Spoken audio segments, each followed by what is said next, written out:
Have you ever experienced that precise moment when everything you thought you knew about yourself, about your place in the world, just shattered into a million pieces? That single second when the entire universe seemed to pause, hold its breath, and wait for you to realize that nothing would ever be the same again? Well, let me tell you about the day I discovered I had all the power, and how the second people realized it, absolutely everything changed in ways I never could have imagined. My name doesn't matter right now. What matters is what happened to me, and I'm going to share every single detail with you because I need you to understand that sometimes the most extraordinary things happen to the most ordinary people, and when they do, life becomes something you never prepared for. I was living what I thought was a perfectly normal life, working at a job that didn't fulfill me, surrounded by people who I believed cared about me, going through the motions day after day like so many of us do, just existing rather than truly living. I had convinced myself that this was enough, that wanting more was selfish, that dreams were for other people, the lucky ones, the special ones, certainly not for someone like me. But deep down, in that quiet place inside where we hide our truest thoughts, I knew something was off, something was waiting, something was brewing beneath the surface of my mundane existence. I would wake up in the middle of the night with this strange sensation coursing through my body, like electricity humming just beneath my skin, and I would tell myself it was just stress, just anxiety, just the normal wear and tear of modern life taking its toll on my nervous system. My hands would tingle at the strangest moments, usually when I was feeling particularly emotional, whether that was anger at being overlooked again at work, frustration with friends who never seem to truly listen, or that deep loneliness that creeps in when you're surrounded by people but feel completely invisible. I would shake it off, literally shake my hands to make the sensation go away, and push it down into that same place where I buried all my disappointments and unfulfilled desires. The people in my life had roles they played, patterns they followed, and I had learned my role too. The reliable one, the one who never made waves, never demanded attention, never expected too much because expecting too much meant risking disappointment, and I had experienced enough disappointment to last several lifetimes. My boss, Richard, was the kind of man who took credit for other people's work without a second thought, who would stride into meetings with presentations I had spent weeks perfecting and deliver them as if the ideas had sprung fully formed from his own mind. My colleagues would exchange knowing glances but say nothing because speaking up meant becoming a target, and nobody wanted to be the one standing in the crosshairs. Then there was my family, loving in their own way, but completely incapable of seeing me as anything other than the person I had been at 15, still offering advice as if I hadn't grown, hadn't learned, hadn't developed my own understanding of the world. My mother would call with suggestions about my life that completely ignored everything I had told her about who I actually was, what I actually wanted, what actually mattered to me, and I would listen patiently, agree softly, and then continue living my life exactly as I had been because it was easier than fighting against decades of established perception. My friends, or the people I called friends, would make plans and forget to include me, would share inside jokes I wasn't part of, would give me that sympathetic look that said they felt sorry for me, but not sorry enough to actually change anything about how they treated me. I had become so accustomed to being overlooked, underestimated, and undervalued that I had started to believe that was simply my lot in life, my designated position in the grand scheme of things, and fighting against it would be like fighting against gravity itself, pointless and exhausting and ultimately futile. But here's the thing about power, real power. The kind that comes from somewhere deep and ancient and utterly undeniable. It doesn't care about your self-perception. It doesn't wait for you to feel ready. It doesn't ask permission before it reveals itself and changes absolutely everything about your existence. The day it happened, the day everything changed, started like any other unremarkable Tuesday. The kind of day that blends into all the other days until you can't remember if something happened yesterday or last week or last month, because they're all just variations on the same theme of quiet desperation and suppressed potential. I was sitting in a meeting, another endless meeting where Richard would take credit for my work, while I sat silently fuming, feeling that familiar tingle in my hands, growing stronger, more insistent, impossible to ignore. He was presenting my proposal, my research, my innovative solution to a problem the company had been struggling with for months, and he was doing it with such confidence, such self-assurance, as if he had any right to stand there basking in praise for work he hadn't done. I felt the anger building, not the usual dull resentment I had learned to swallow down, but something hotter, fiercer, more demanding, something that felt alive and powerful and absolutely done with being silent. My hands were burning now, actually burning, and I looked down to see them glowing with this strange, ethereal light that seemed to pulse in time with my heartbeat. And for a moment I thought I was having some kind of medical episode. A stroke, perhaps? Or a hallucination brought on by too much stress and too little sleep. But then I looked up and saw that everyone in the room had frozen. Not metaphorically frozen like when something shocking happens, but literally frozen, suspended in time like insects trapped in amber, their faces caught in various expressions of boredom, interest, or sycophantic agreement with whatever Richard had been saying. The room was absolutely silent except for my own breathing, which sounded impossibly loud in the sudden stillness, and I could feel my heart pounding so hard I thought it might break through my ribcage. I stood up slowly, my chair scraping against the floor with a sound that echoed in the frozen moment, and I walked around the conference table looking at each person trapped in this impossible pause, their eyes unseeing, their bodies motionless, their entire existence held in suspension by something I had done, something I had caused, something that had come from inside me. Richard's mouth was open mid-word, his hand gesturing toward the presentation screen where my graphs and charts were displayed, and I felt a surge of something that was part vindication, part terror, part exhilaration so intense it made me dizzy. I reached out tentatively and touched his shoulder, and the moment my fingers made contact, time snapped back into motion like a rubber band released, and he stumbled mid-sentence, his eyes widening as he looked at me with an expression I had never seen directed at me before, an expression of shock and something that looked almost like fear. The others in the room were looking at me too, all of them, their previous inattention replaced by an intensity of focus that made my skin prickle with awareness, and I realized that something fundamental had shifted. Some invisible barrier had been crossed, and there was absolutely no going back to the person I had been just moments before. The meeting dissolved into chaos within seconds, people talking over each other, asking if everyone had felt that, had seen that, had experienced that moment of absolute stillness, and I stood there with my hands still tingling, still glowing faintly if you looked closely enough, trying to process what had just happened while simultaneously trying to appear as confused as everyone else. Richard was staring at me with an expression I couldn't quite read, his usual smugness replaced by something more complex, more cautious, and I saw him glance down at my hands before quickly looking away, as if what he had seen there frightened him more than he wanted to admit. I excused myself from the meeting, mumbling something about not feeling well, which wasn't entirely a lie because my entire body was vibrating with this strange energy that felt both foreign and intimately familiar, like remembering a language you spoke in childhood but had long since forgotten. I locked myself in the bathroom and stared at my reflection in the mirror, searching for some visible sign of what had changed, what had awakened, what had always been there waiting for the right moment to emerge. My eyes looked brighter somehow, more alive, and there was a quality to my presence that I had never noticed before, an intensity that made even my own reflection feel almost threatening. I splashed cold water on my face, trying to calm the racing of my thoughts, trying to make sense of something that defied all logic and reason, and everything I had been taught about how the world worked. Had I really stopped time? Had I really frozen an entire room full of people with nothing but my anger and my will? Or was I losing my mind, experiencing some kind of psychotic break brought on by years of suppressed emotions and unfulfilled potential? I pressed my palms against the cool porcelain of the sink and took deep breaths, counting them the way my therapist had taught me during those sessions, where I complained about feeling invisible, about feeling powerless, never imagining that the solution to feeling powerless would be discovering I had more power than I could possibly comprehend. When I finally emerged from the bathroom, I found the office in a state of subdued panic, people clustered in small groups whispering urgently, shooting glances in my direction when they thought I wasn't looking, and I realized that whatever had happened in that meeting room, I wasn't the only one who had experienced it, which meant it wasn't a hallucination, wasn't a delusion,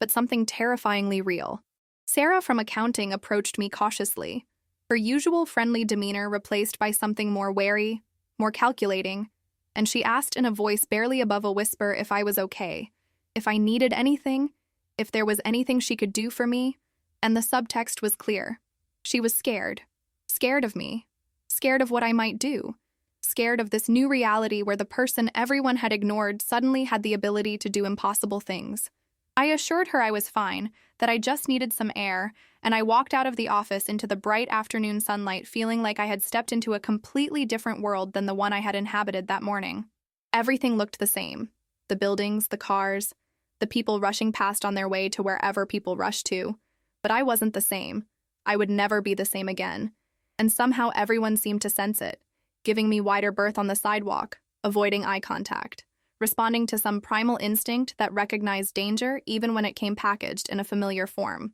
I walked for hours trying to process what had happened, trying to understand what it meant, trying to figure out what I was supposed to do with this knowledge that I possessed some kind of extraordinary ability that violated every law of physics I had ever learned. The rational part of my brain kept insisting this was impossible, that there had to be some logical explanation, some mass hallucination brought on by carbon monoxide or chemical exposure, or some other mundane cause that would make everything make sense again. But the rest of me, the part that had always felt different, always felt like I was pretending to be normal, always felt like I was wearing a costume of ordinariness that never quite fit right, that part knew the truth, knew that what had happened was real, knew that my entire life had been leading to this moment of revelation. I didn't go home that night, couldn't face the familiar walls of my apartment that suddenly felt like a cage designed for the person I used to be, rather than the person I was becoming. Instead, I found myself at a park I used to visit as a child, sitting on a bench watching the sun set in brilliant shades of orange and purple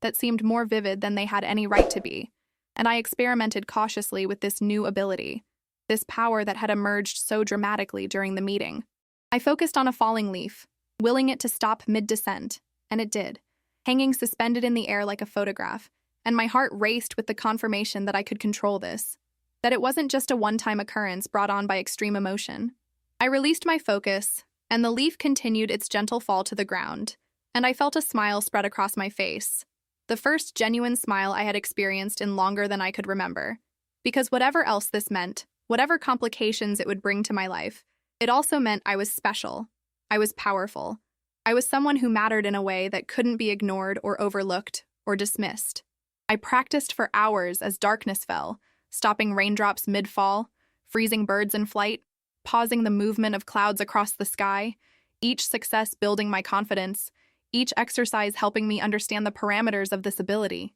the way it responded to my thoughts, my emotions, my will imposed upon the fabric of reality itself. I could feel the energy it required, not physical exhaustion exactly, but a kind of mental fatigue that suggested there were limits, boundaries I would need to learn and respect if I didn't want to burn myself out. As night deepened and the park emptied of people, I sat there contemplating the enormity of what my life had become, understanding that I stood at a crossroads with two very different paths stretching before me. I could try to hide this ability, suppress it the way I had suppressed so many parts of myself over the years, continue living as I had been living, but with this massive secret weighing on me every moment of every day. Or I could embrace it, explore it, use it to change not just my own life, but potentially the lives of others, though I had no idea yet what form that change would take or what consequences might follow from wielding such power. The question that kept circling through my mind was whether having power meant I had a responsibility to use it, or whether simply possessing it was enough. And I didn't have an answer. Didn't even know how to begin formulating an answer to something so profound and life-altering. What I did know, with absolute certainty, was that the people who had seen what happened in that meeting room, who had experienced that moment of frozen time, they knew something had changed. They knew I was different now, and their reactions would tell me everything I needed to know about who they really were beneath the masks of civility and professional courtesy we all wore. When I finally returned to work the next day, walking through those familiar doors with my head held higher than it had been in years, I could feel the shift in the atmosphere immediately, the way conversations stopped when I entered rooms, the way people's eyes followed me with a mixture of curiosity and apprehension. Richard called me into his office within an hour of my arrival, and I could see the calculation in his expression, the way he was trying to figure out how to handle this new dynamic between us. He started with pleasantries, asking about my health, whether I had recovered from whatever had affected me during the meeting, his voice dripping with false concern that made my skin crawl. I sat across from him, meeting his gaze steadily in a way I never had before, and I could see the moment he realized that the old power dynamic between us had fundamentally changed, that the person sitting across from him was not the same pushover employee he had been exploiting for years. He cleared his throat and shifted in his chair, suddenly uncomfortable in his own office, and he began to speak about the presentation, about how impressive my work had been, using the possessive "your" for the first time ever, acknowledging my contribution in a way he never had before. I watched him struggle to find the right words, the right approach, trying to navigate this new reality, where he couldn't simply take what he wanted because the person he was taking from had revealed themselves to be something far more formidable than he had ever imagined. He offered me a promotion, a substantial raise, a corner office, all the things I had wanted and deserved for years but had been denied, and I could see the desperation in his eyes, the fear that if he didn't secure my loyalty now, I might use whatever power I possessed against him. I let him finish his pitch, let him lay out all the benefits and opportunities he was suddenly so eager to provide, and then I smiled, a slow smile that didn't reach my eyes, and I told him I would think about it, leaving him sitting there uncertain and off balance, probably for the first time in his professional life. The truth was, I didn't want his promotion, didn't want to climb the ladder in a system that had failed to recognize my worth until I had literally stopped time. But I wanted him to sweat, wanted him to feel a fraction of the powerlessness I had felt for all those years, wanted him to understand that treating people as disposable had consequences, even if those consequences came late. Over the following days and weeks, I watched as everyone in my life recalibrated their relationship with me, adjusting their behavior, their tone, their level of respect in response to this new understanding of who and what I was. My mother called, and for the first time in memory, she asked me questions about my life instead of offering unsolicited advice, listening to my answers with genuine interest rather than waiting for her turn to speak.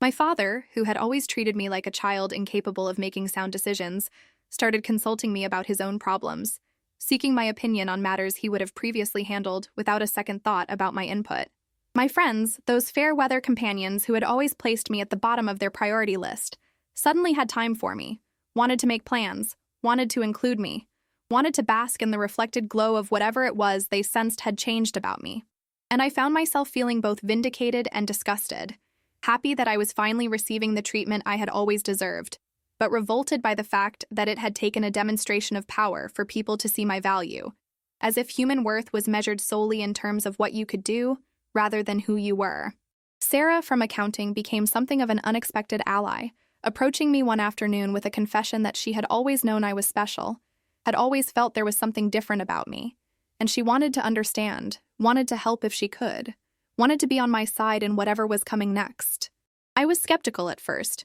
remembering all the times she had stood by silently while Richard took credit for my work, all the times she had been complicit in the system that kept me down. But there was a sincerity in her eyes that I hadn't seen in many people's eyes, a genuine desire to make amends and be part of something bigger than office politics and professional jealousies. We started meeting for coffee after work, conversations that began with cautious small talk and gradually deepened into discussions about power, responsibility, justice, and what it meant to have the ability to change things in fundamental ways. She shared her own experiences of feeling powerless, of being dismissed and overlooked. And I realized that my revelation had given her something too, not power of her own, but hope that the established order wasn't as permanent and unchangeable as it had seemed. Have you ever felt like you were finally being seen for who you really are? Like after years of being invisible, people were suddenly looking at you with new eyes? Comment below and tell me about a time when everything changed for you. Because I think we all have these moments, these pivot points where life splits into before and after, and understanding each other's stories helps us make sense of our own. But not everyone's reaction was positive. Not everyone welcomed this shift in dynamics, and I began to notice the undercurrents of resentment and fear that flowed beneath the surface courtesy everyone was suddenly showing me. There was Marcus from the legal department who had always been dismissive of me, who had once told me in front of a group of colleagues that I lacked the assertiveness necessary for leadership, and I could see in his eyes that he viewed my newfound power as a threat to the natural order he believed in, an order where people like him held sway, and people like me knew our place. He started spreading rumors, subtle at first, suggestions that I was unstable, that the incident in the meeting room had been some kind of nervous breakdown, that the company should be concerned about my mental health and fitness for duty. I heard these whispers through the office grapevine, and I felt the old anger rising, that familiar heat in my hands that signaled my power responding to my emotions, and I had to work hard to control it, to not let my anger dictate my actions, to remember that having power didn't mean I should use it recklessly or punitively. I confronted Marcus directly, walking into his office and closing the door behind me, and I could see the flicker of fear in his eyes even as he tried to maintain his superior demeanor. I told him quietly, calmly, that I knew what he was doing, that his attempts to undermine me were transparent and pathetic, and that if he continued, he would discover exactly what I was capable of. And the look on his face told me he understood the threat implicit in my words. understood that the balance of power had shifted in ways he couldn't fight against using conventional means. He backed down, not graciously, but definitively, and I walked out of his office feeling a rush of satisfaction that was immediately followed by a wave of unease, because I had just used the threat of my power to intimidate someone, had crossed a line I hadn't been sure I would cross, and I didn't know how I felt about the person I was becoming. That night I couldn't sleep, lying in bed staring at the ceiling and wrestling with questions about power and its corrupting influence, wondering if the fact that I was worried about becoming corrupted meant I was still okay, or if that kind of rationalization was exactly how good people convinced themselves that morally questionable actions were justified. I thought about all the stories I had read, all the movies I had watched, where people gained extraordinary abilities and either became heroes or villains, and I realized that reality was far more complex than those simplified narratives suggested, that the line between using power for good and abusing power for personal gain was thin and blurry and easily crossed without even realizing you had crossed it. My testing of the limits of my ability continued in private, away from prying eyes and potential witnesses, and I discovered that I could do far more than simply stop time, though that remained the most dramatic and visible manifestation of my power. I could slow time down, watching the world move in beautiful slow motion while I moved at normal speed, giving me the ability to react to events before they fully unfolded, to make decisions with a clarity that came from having effectively unlimited time to think things through. I could speed up my own perception, making minutes pass like hours, which was useful for enduring boring meetings or uncomfortable social situations.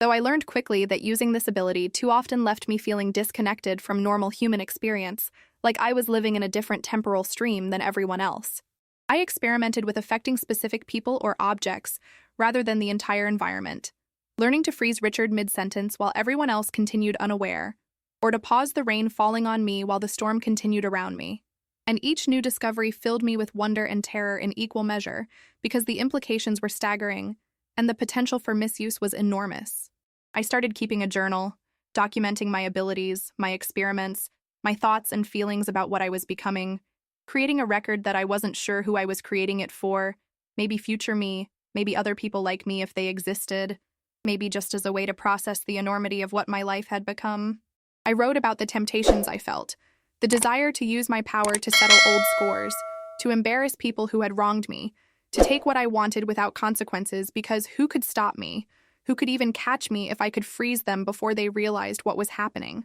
I wrote about the responsibility I felt, the growing conviction that having this power meant I should use it to help people, to prevent accidents, to stop crimes, to make the world a better place in concrete, measurable ways. But I also wrote about my fears, the terror that using my power publicly would make me a target, that governments or corporations or other interested parties would want to study me, control me, weaponize me, turn me into a tool for their own purposes, rather than allowing me to remain a person with agency and autonomy. The isolation was perhaps the hardest part, knowing that I could never fully share this part of myself with anyone, that even people I trusted would look at me differently once they knew what I could do, that there was now a fundamental divide between me and the rest of humanity that could never be fully bridged. Then came the night that tested everything I thought I knew about myself and my power, the night that forced me to make a choice that would define who I was going to be moving forward. I was walking home late, taking my usual route through streets I had walked 1,000 times, when I heard shouting from an alley,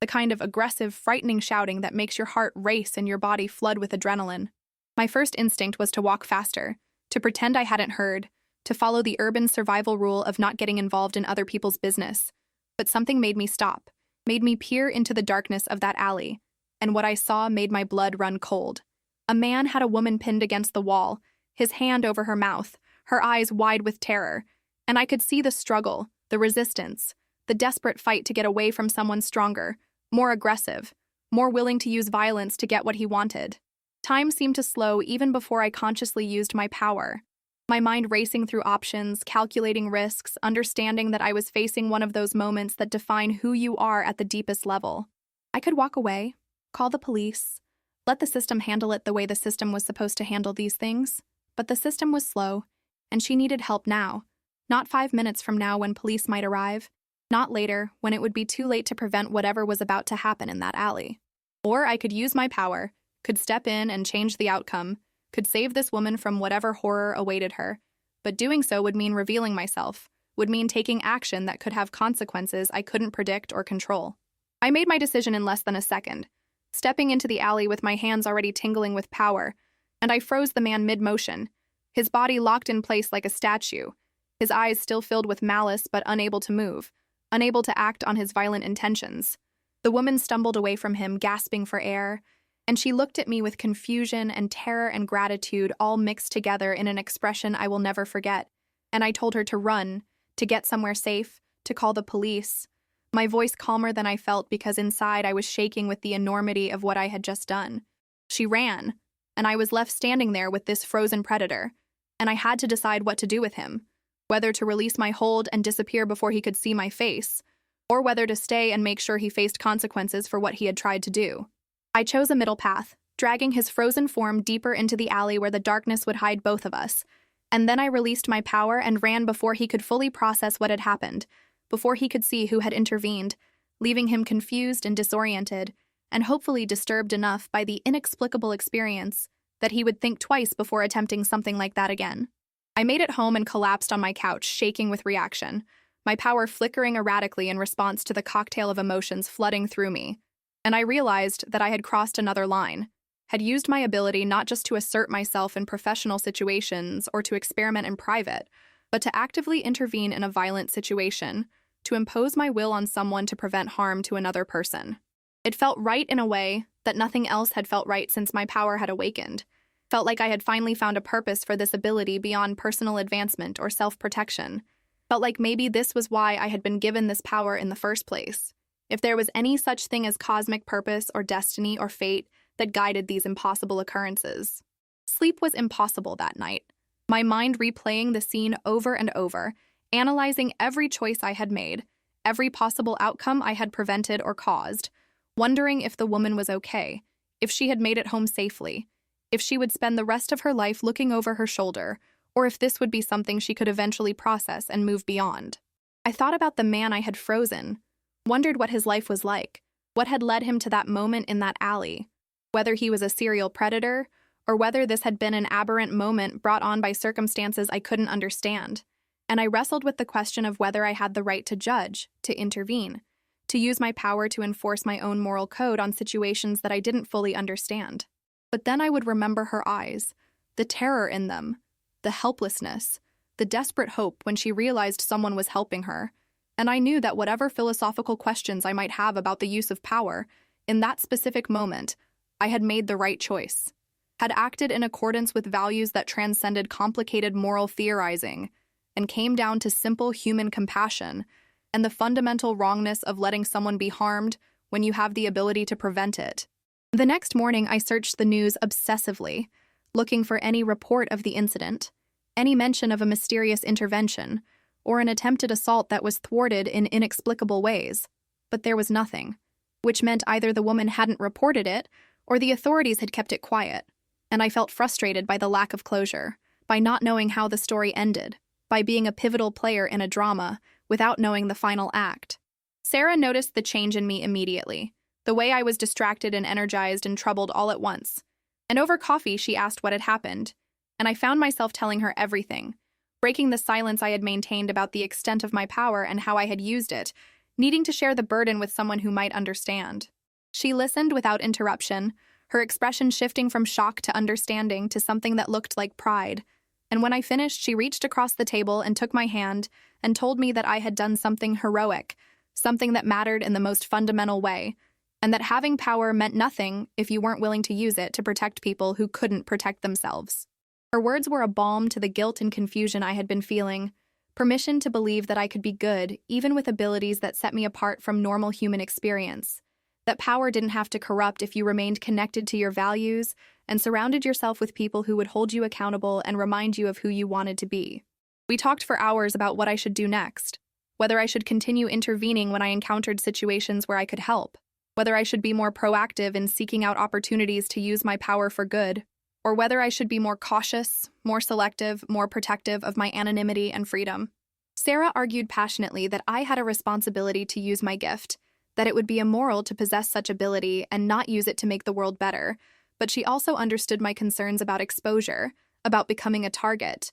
about losing my ability to live a normal life if too many people knew what I could do. We developed a sort of partnership, with her acting as my eyes and ears in ways I couldn't be, listening for news of situations where my intervention might make a difference, helping me think through the ethical implications of different choices, providing the human connection and accountability that would hopefully keep me grounded as I navigated this strange new existence. Do you think power comes with responsibility, or is that just something we tell ourselves to make extraordinary abilities feel less random? I'd love to hear your thoughts in the comments because this question haunted me then and honestly still haunts me now. The changes in how people treated me at work had become more pronounced and more complex as weeks turned into months. Richard had gone from my exploiter to my nervous supplicant, bringing me into meetings I never would have been invited to before, asking my opinion on matters he would have previously decided unilaterally, essentially elevating me to a position of influence that I had earned not through the traditional means of networking and politicking, but through the simple fact that he was terrified of what I might do if he didn't keep me happy.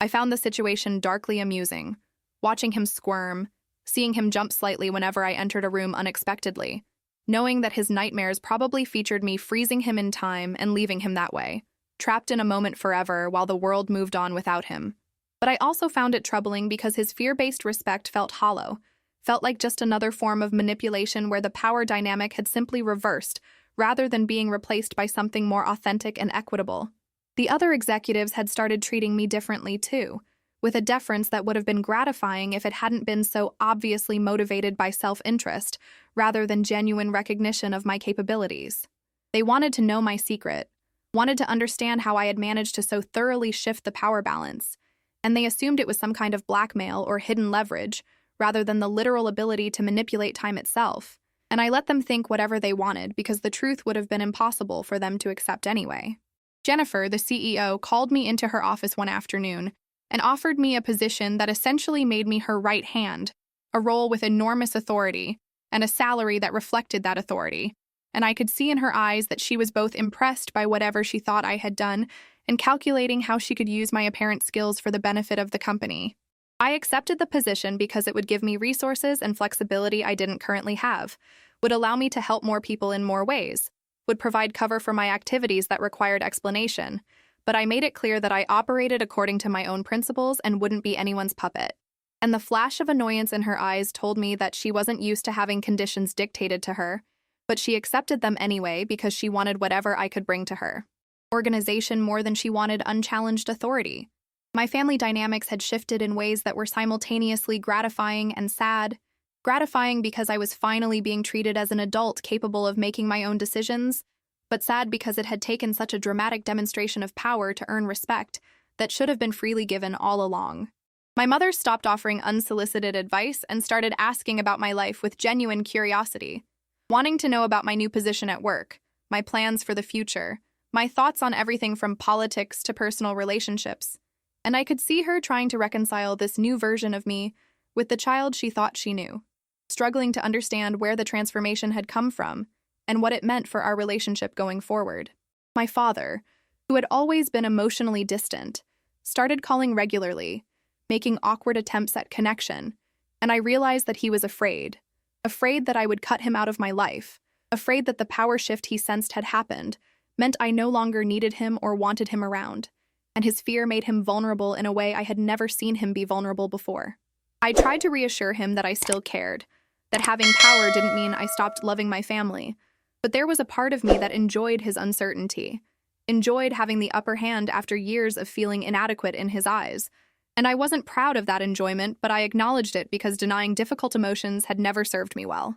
My siblings reached out with varying degrees of sincerity, some genuinely happy for my success and curious about how I had achieved it, others clearly jealous and resentful that the family member they had always looked down on had somehow surpassed them in ways they couldn't explain or replicate. Family dinners became strange affairs where everyone was excessively polite, excessively careful, as if they were all walking on eggshells around me, and I missed the casual disregard they used to show because at least it had been authentic, whereas this forced respect felt performative and exhausting. The scope of my interventions expanded gradually as I grew more confident in my abilities and more certain of my moral compass, or at least more certain that I had to trust my own judgment, because there was no rulebook for people who could manipulate time and no authority I could consult about the ethics of intervention. I stopped a car accident by freezing a driver who was about to run a red light, giving myself time to warn the pedestrians who would have been hit and then releasing my hold just before the driver entered the intersection, letting him proceed through when it was actually safe. I prevented a robbery by freezing the would-be thief and anonymously calling the police with his location, leaving him confused about how the police had known to show up at that exact moment with such perfect timing. I helped a struggling student pass an important exam by freezing time during the test and pointing out the questions she was getting wrong, giving her the chance to reconsider her answers. Though I wrestled with whether that constituted cheating and decided that giving someone a chance to showcase their actual knowledge, rather than being defeated by test anxiety, was an acceptable use of my power. Each intervention felt like a small victory, a tiny improvement to the fabric of the world, but they also felt insufficient, like using a thimble to bail water out of a sinking ship, because there was so much suffering, so much injustice, so much pain in the world that even with all my power, I could only address a minuscule fraction of it. The weight of that reality pressed down on me some days, the understanding that having extraordinary abilities didn't mean I could solve extraordinary problems, that some things were too big, too systemic, too deeply rooted to be fixed by one person with time manipulation powers. Sarah and I developed protocols for the interventions, rules designed to keep me safe and to ensure I was using my power thoughtfully rather than reactively. We agreed that I would only intervene in situations where there was clear, immediate harm being done or about to be done, avoiding the temptation to use my power to enforce my opinions about how people should live their lives or what choices they should make. We agreed that I would remain anonymous whenever possible, avoiding the creation of a public identity that would make me a target for those who might want to control or eliminate me. We agreed that I would document each use of my power, creating a record that would allow us to analyze patterns, learn from mistakes, and ensure I wasn't gradually sliding into behaviors that contradicted my stated values. And we agreed that if Sarah ever felt I was crossing ethical lines or becoming someone she didn't recognize, she would tell me directly, would serve as my conscience and my check against the corrupting influence of unchallenged power. Having her as a partner in this strange journey made everything more bearable, made the isolation less complete, made the burden of choice feel less crushing because I had someone to share it with. Someone who saw me as human rather than as a threat or a tool or a phenomenon to be studied. Our friendship deepened in ways that normal friendships never could, bonded by shared secrets and shared purpose and the profound trust required to be vulnerable with someone about the parts of yourself that the rest of the world would find impossible or frightening. She told me once that knowing me had changed her life, had given her hope that individuals could make a difference even in a world that seemed designed to grind down individual agency, and I told her that knowing her had kept me human, had prevented me from becoming isolated and strange and disconnected from the very people I was trying to help. But there were failures too, interventions that went wrong or had unintended consequences that haunted me in the quiet hours of the night when sleep refused to come. There was the time I froze a domestic argument, thinking I was preventing violence, only to realize later that I had misread the situation entirely and had intervened in a heated but non-violent disagreement between two people who had every right to argue without my interference. There was the time I tried to prevent a suicide by freezing the person on the bridge, but when I released my hold, they were so terrified by the lost time and the inexplicable intervention that they became convinced they were losing their mind, and I had to watch from a distance as they were taken away in an ambulance, hoping the psychological evaluation they would receive would provide the help they needed, but tormented by the possibility that my intervention had made things worse rather than better. There was the time I stopped a fight between teenagers, not realizing it was a ritualistic confrontation that was actually preventing worse violence later. And by interrupting, I had violated social codes I didn't understand and created a dynamic where the conflict would resurface in more dangerous forms. Each failure taught me something, reinforced the lesson that having power didn't mean having wisdom, that the ability to change outcomes didn't guarantee the ability to choose the right outcomes, that intervening in complex human situations with incomplete information was dangerous no matter how good your intentions. I learned to be more cautious, more observant, more willing to watch and assess before acting, though that caution sometimes meant watching bad things happen in the moments it took me to understand the full context, and the guilt of inaction was just as heavy as the guilt of misguided action. The ultimate test came on a rainy Thursday evening when I found myself in a situation where using my power meant revealing myself publicly, meant accepting all the consequences I had been trying to avoid, but not using it meant letting people die. I was on a train, heading home after a particularly exhausting day, when I heard the screech of metal and felt the sickening lurch that told me something had gone catastrophically wrong. The train was derailing, the cars beginning to tip and slide, and I could see through the windows that we were on a bridge, high above water, and if the cars went over the edge, people would die. Lots of people. Maybe everyone on the train. Time seemed to slow naturally as the adrenaline hit my system, but I made it slow further with my power, stretching seconds into minutes, giving myself time to think, time to assess, time to make a decision that would change everything. I could freeze the entire scene, stop the derailment in its tracks, save everyone on the train, but doing so would mean revealing my ability to hundreds of witnesses, would mean becoming headline news, would mean ending any possibility of a normal life. Or I could do nothing, could be just another passenger hoping to survive, could maintain my anonymity, but live with the knowledge that I had let people die when I could have saved them. The choice wasn't really a choice at all. Not for me. Not when I thought about all those lives, all those people with families and dreams and futures that would be cut short if I did nothing. I reached out with my power and froze everything. The twisting metal, the screaming passengers, the rushing water below, everything except me. And I moved through the frozen scene, assessing the damage, figuring out what needed to happen to prevent catastrophe. The problem was mechanical. A coupling had failed, and I spent frozen time examining it, understanding it, and then I released my hold on just that section and used my hands to manually force the coupling back together,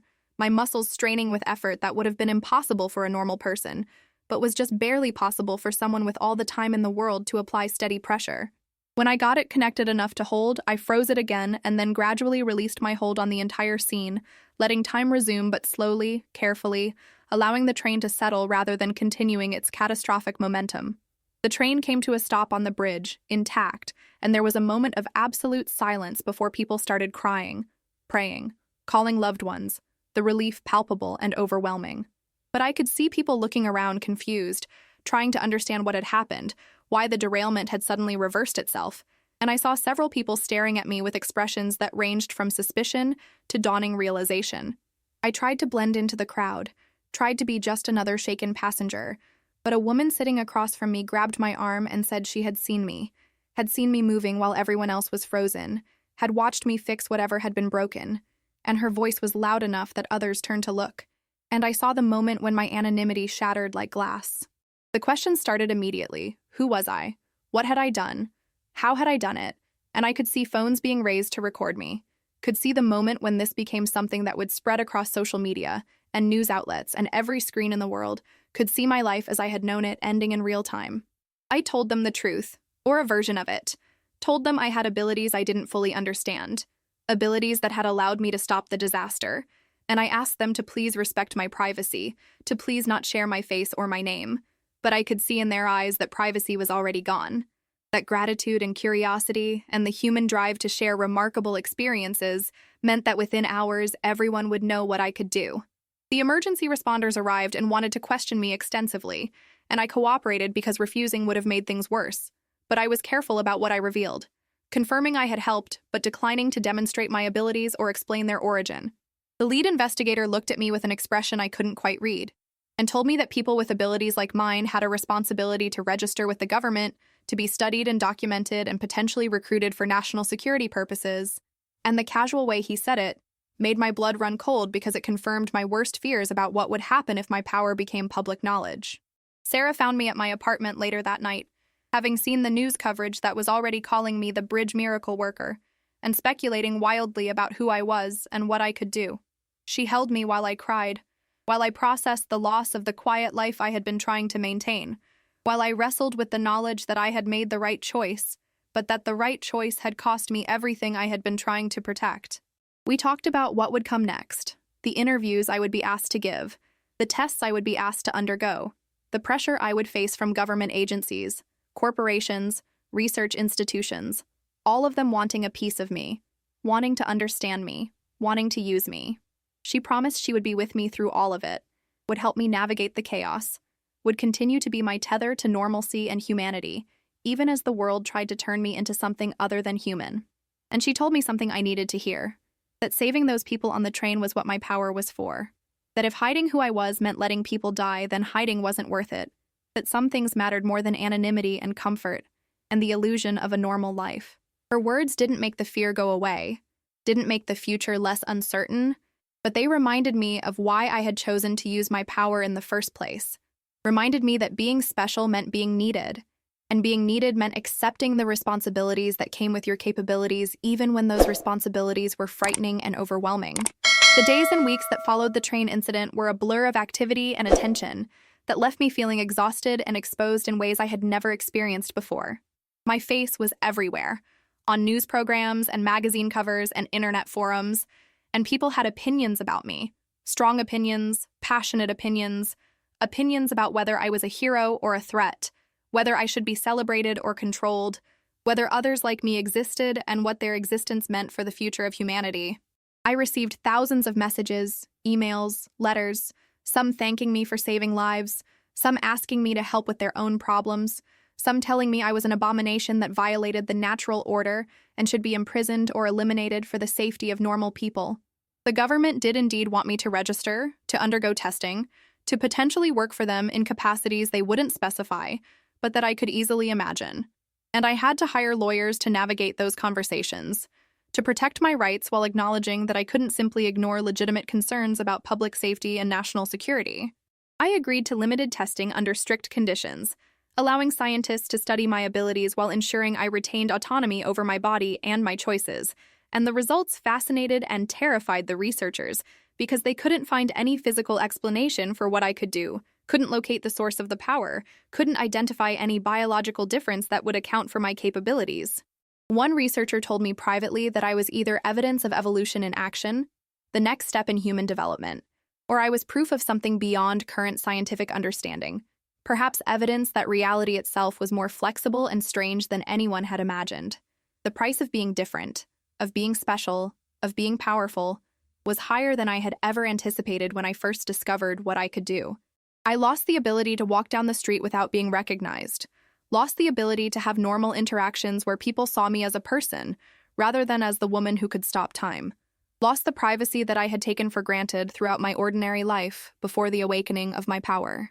Relationships became complicated because I could never be sure whether people wanted to know me or wanted to know what I could do for them, whether affection was genuine or was motivated by the hope of benefiting from my abilities. Dating was nearly impossible because how do you build intimacy with someone when you have this massive secret that isn't secret anymore but is so enormous that it overshadows everything else about you, when every interaction is colored by the fact that you can literally stop time and they can't, when the power imbalance is so fundamental that equality feels impossible. I became lonely in new ways, surrounded by people but isolated by the uniqueness of my experience.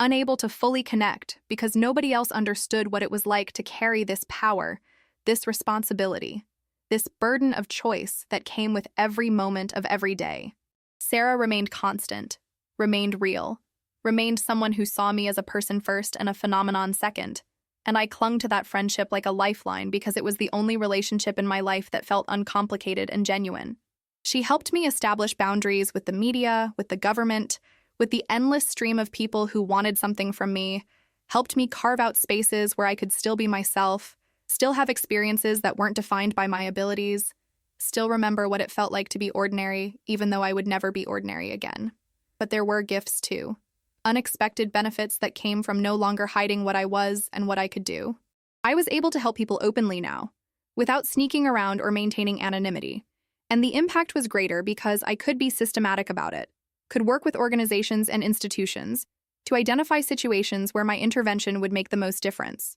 I partnered with disaster response teams, providing my abilities in emergency situations where time literally meant the difference between life and death. And I saved lives in earthquakes and fires and floods, freezing moments to allow rescues that would have otherwise been impossible. I worked with hospitals, helping surgeons by slowing time during complex procedures, giving them hours to work through complications that would normally have to be resolved in minutes, and the success rates on previously hopeless cases improved dramatically. I consulted with peace negotiators, using my power to create spaces for dialogue when tensions were high and violence imminent, freezing moments of escalation and allowing cooler heads to prevail. The work was exhausting, both physically and emotionally, because using my power extensively took a toll that I was still learning to manage. But it was also fulfilling in ways that my old life had never been, because I was making a real difference, because my existence mattered in concrete, measurable ways that improved the world. I received letters from people whose lives I had saved, or whose loved ones I had saved,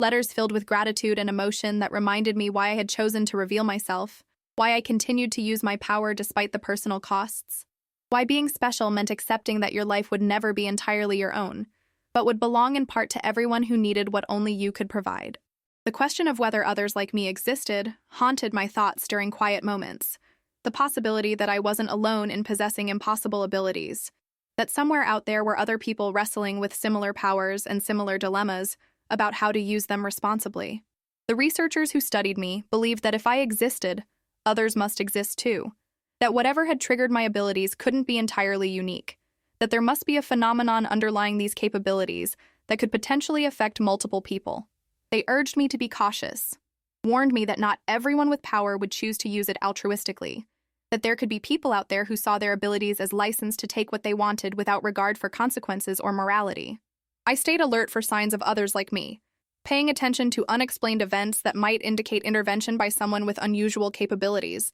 but I found nothing definitive, nothing that couldn't be explained by coincidence or human ingenuity or the normal chaos of life. Part of me hoped I would find others, hoped I would discover a community of people who understood what I was going through, but part of me feared what it would mean if I did, feared that multiple people with reality-altering powers might pose risks that even I couldn't address, feared that the fragile balance I had managed to achieve between using my power and maintaining some semblance of normalcy would shatter entirely if the world had to contend with multiple individuals capable of bending the rules of physics. Sarah suggested that if others existed and were keeping their abilities hidden, they had good reasons for doing so, reasons I had understood before circumstances forced me to reveal myself, and perhaps the kindest thing I could do was respect their choice to remain anonymous, rather than actively seeking them out and potentially exposing them to the same scrutiny and pressure I now faced daily.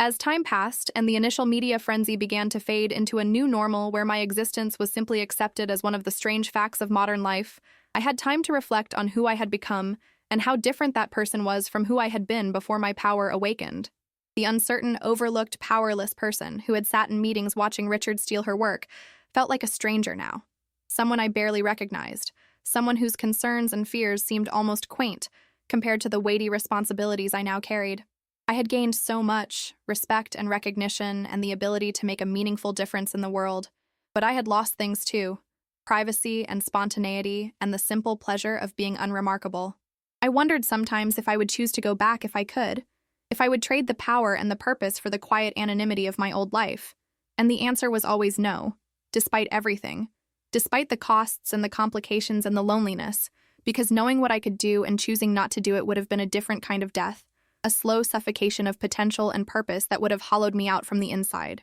I had learned that power wasn't about control or dominance or getting what you wanted without resistance. It was about responsibility and choice and the burden of knowing that your decisions had consequences that rippled outward in ways you couldn't always predict or manage. I had learned that being special wasn't the gift I had once imagined it would be, wasn't a solution to life's problems or a shortcut to happiness, but was instead a different set of challenges that required different strengths and different kinds of courage. Most importantly, I had learned that the second people realized you had power, everything did change, but not always in the ways you expected. And navigating that change required staying connected to your values, surrounding yourself with people who kept you honest, and remembering that power was only as good or as bad as what you chose to do with it. So here I am today, telling you this story because I think it's important for people to understand that extraordinary circumstances can happen to ordinary people, that the line between normal and exceptional is thinner than we imagine, and that what you do when you cross that line defines who you are far more than the crossing itself.